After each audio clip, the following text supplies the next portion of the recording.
another episode of NCBeerBuzz. We found our way to Black Mountain today. We're up at the Black Mountain Ciderworks and Meadery. And of course, cider and meads are coming on strong on the NC beer scene.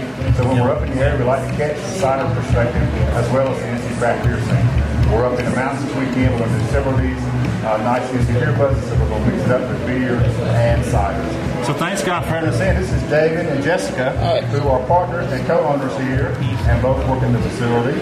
And tell us a little bit about how Black Mountain Ciderworks came to be. How did it get started? How did we come to be here and doing cider? Well, we moved to the area because I got a job teaching at a local university, and saw there were all these apples. We homebrewed as a hobby for a while. So you had been brewers already? Yes. Making both beer and ciders? And wine. And wine, okay. And we just said, why don't we submit paperwork, see if we can get a winery permit, and we did. And so we found a space, and we practiced. We had a little basket press, and a little hand grinder. We still have in the facility. We just practiced and got the space and made it happen. And you've been open a couple years now? It'll be 3 years next month. Yeah. Our anniversary is next month. Nice. And how's the reception been? All you could ever thought, or people find you back here? Just to set the scene a little bit, if you guys know where Pisgah Brewing is, we're in the same complex off of Old Highway 70 at Pisgah Brewing Company. We're kind of around in the back as you used to walk into the amphitheater area, keep going around, and we're in suite 307. 307 in the back of that facility. It's a modest affair, but we like it. And so let's talk about how it's been received. Do people know ciders as we talk about hard cider? I mean, people have made ciders for millions of years or hundreds of years, and mountain people know ciders. Sure. The prevalence of apples. Right. Prohibition. Hard cider. Yeah, Prohibition did a lot of damage to our culture, not the least of which is the mangling of the language. Cider everywhere else in the world is fermented apple juice, but in the South, they use the term sweet cider. So there is some misconception. We do a good amount of evangelizing too, because and education of the customers. People don't understand the history behind it, how much it's related to both American history and European history. And what kind of challenge is that as far as most people think cider is apple cider basic flavor. Right. And they all are apple based, is that right? Except for the meads, yeah. Except for and now do you separate ciders and meads? You call yourself a cidery and meadery. Yes. And they are different animals for you guys. Do you want to explain the difference to somebody? Sure. Cider's fermented apple juice, or pears, but mostly apple juice, and honey. Mead is fermented honey. So, but you do see a lot of people doing them in the same facilities, or a lot of people doing them together. And why is that? Is it the same process, basically? It's the wine process. So everything we do is fermenting. We don't brew. We don't cook. We don't extract, the way a brewer would extract from the sweet, the sugar from the malt. Right. So it's the same ferment, which is why we started to make mead as well. We started as a cidery, and we're just limited. The apples are, seasonal. So we have all these empty fermenters at some point in the year. We said, well, why don't we make mead? Put some honey to work. Right. Asheville's a bee city. That's why I said local honey, too, just like apples. Right. And there's a very strong homebrewing community here for mead, and so there's a lot of interest. And so it, just got some honey and experimented, and we make sessionable meads. Which means what now? Don't say it above our audience. It means that they're lower in alcohol than okay, just like session beers, they're lower ABV meads. The difference is going to be more dramatic than with beer, though, because traditional meads are like wine, between 10 and 15%, maybe higher. Ours are half that, so we aim for 7 or less percent, so that they're truly sessionable. You can have a couple alongside your friends who are having beers, and you're not going to be... Because traditionally the meads were high gravity. Yes. So this is the Black Sheep, is that right? So this will be a semi-sweet, black currant, and blue agave mead. Yes. Now, how do all these flavors get into this honey wine? It's a combination of fermenting with the flavors and sometimes adding back some of the flavors. So sometimes you flavor after the fact. Sometimes certain flavors really don't come across when you ferment. For example, I fermented recently with some carrots, and you can't. There's no carrot. You've got no carrot flavor. Right. Whereas I've fermented with beets before, and it's very much present. So in this case, black currant's fermented in there, and then we add a little bit of black currant juice again, just to give it a nice color. Okay, so that colors it up. Now the ciders are, while they might be different flavors, they all kind of look alike, except for some clarity issues. I mean, they're not distinctly in the glasses that we're drinking. They look kind of alike, except this one's a little different. And this is your flagship, the Pomona. Yes, that's what we produce all year. It's our most popular year-round one. We sell the most of that. It's is it the most like a regular cider? Yes, I call it my drinking cider. Okay. Basically, it was my first sort of recipe that I kind of settled on when I was just a home ciderist. And in ciders, are they flavored the same way as the meads? Yeah, they're similar. Some of it goes into fermentation, so there's some, and then some back sweetening. Okay. Yes. Some of the nose you're gonna have to add after the fermentation is complete, because the fermentation will drive off some of your lighter, more subtle flavors. So in the beer community, we know about dry hopping and hopping for aroma. Right. You do some of this, not with hops, but you do some of the same thing with meads and ciders.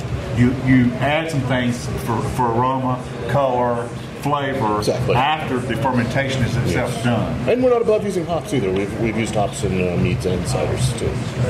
And does that confuse people? Because we hear that time some places they make a hop cider or cider with hops or different things. People don't traditionally know about hops and ciders. It's not a traditional pairing. Is that an appeal to the beer drinking world? Yeah, trying to get a little bit coupled for if they like hops on their palate. So it's just another color on our palette of flavors that we're doing. So let's talk production. We talk a little bit about what you do. How much do you make a year? And I guess does it depend on the apple harvest, or what does it depend on? We use all local apples. We press everything here. Last year, for instance, meaning the apples come in the door looking just like I know apples. Oh yeah. Oh, okay. They may not be the prettiest ones you get because they're not grocery store because you can apples. work with the dents and the bruises and the peels, and their whole mess goes in there. Well, russeting, for instance, is considered a flaw if you're in the grocery store. The little brown lines that might be on an apple. And you don't necessarily care. Oh no, that's actually a good sign of a cider apple. Okay. The russeting. You look for some different things in a cider apple than you would in a grocery store cooking apple. Right. Last year, for instance, we had a very late freeze for last year's harvest, so we had less apples than we wanted to have this past year. So there's been a glut before, and this year it remains to be seen. The apple farmers are a little cagey about whether or not it's been a good harvest. And the apple harvest is a fall harvest? It is. It'll be starting up. The first ginger golds, which is a very early apple, we'll be able to get toward the end of this month, maybe. But yeah, it really kicks in September. The apples like a good cool snap to finish up. And then, do they have to age in any sense before they're good for you? You bring them in the door, you got to use them. I mean, they don't preserve forever. No, they don't preserve very well. Although, we can get a month off of them just in storage. And is there somewhere along in the process, like after you press them, can you somehow hold them for use? Or have you got to go ahead and use them? We ferment them. After we press, we sit them in the cooler for a day and let the pectin and the cellulose walls break down. But there's no real way to set them aside for like months. They won't wait. No, they'll start fermenting. You've got to be right on top of what you're doing. They may start that day if you don't halt it. The best way to preserve them is to ferment them, so that's what we go ahead and do. Yeah. And then we have bulk storage of cider that ideally keeps us through this time of year. In the fermenter, right? Well, fermentation, and so we store it and we pull from it as we need, basically. So the mead also allows you to, in the summer and other times, be working on the meads when you don't have the apples. Exactly. It was a self-preservation thing just because we ran low on cider. Kept you in the door, kept you having some product to offer, and also offered the advantage of educating people about mead. Sure. Right. There's been cider went to almost immediately to an industrial type. It sort of skipped over the craft process at its rejuvenation in the 1980s. So in some ways, cider has a reputation in the States already, and it's not a very good one, and it's earned that bad reputation. Mead, fortunately, hasn't been bastardized or feminized the way cider has. Or commercialized. I mean, for me, it's just not something you think about going to the grocery store and buying. Right. No, it's something, you know, that's been with us since civilization began, but it's never been industrialized. Forms. Oh, it's probably the earliest. If you think of a waterlogged honeycomb can spontaneously become mead, they would have eaten it and not understood why it was fermenting, but they knew it let them talk to God or the gods. Right. So what are the kind of plans you've been in 2 years, 3 years? What's like the 5-year plan, 10-year plan? At some point will we have packaging? Because right now the products are only available here or not? Is that not right? We sell out in a couple of places. Oh, so you got some local accounts or some accounts? Yes, and we sell in a few bottle shops in Durham and Greensboro, and we're looking to expand that a little bit. You do package some products. It's hard. Kegs are our primary way of getting the product across. Bottles are secondary, and so sometimes we don't bottle as much as we'd like. So in the next couple of years, we want to really step up the bottle game so we can just distribute more across the state. So when we find your product now outside of here, it's in a keg, probably. Most likely. On a tap somewhere. Yes. Okay. But we want to start bottling our meads as well. Mead's been kind of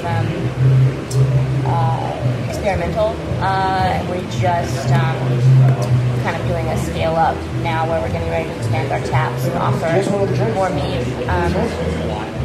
But we'd also maybe like to locate our tap room to a more central location in downtown Black Mountain. Okay. So that's kind of our next goal.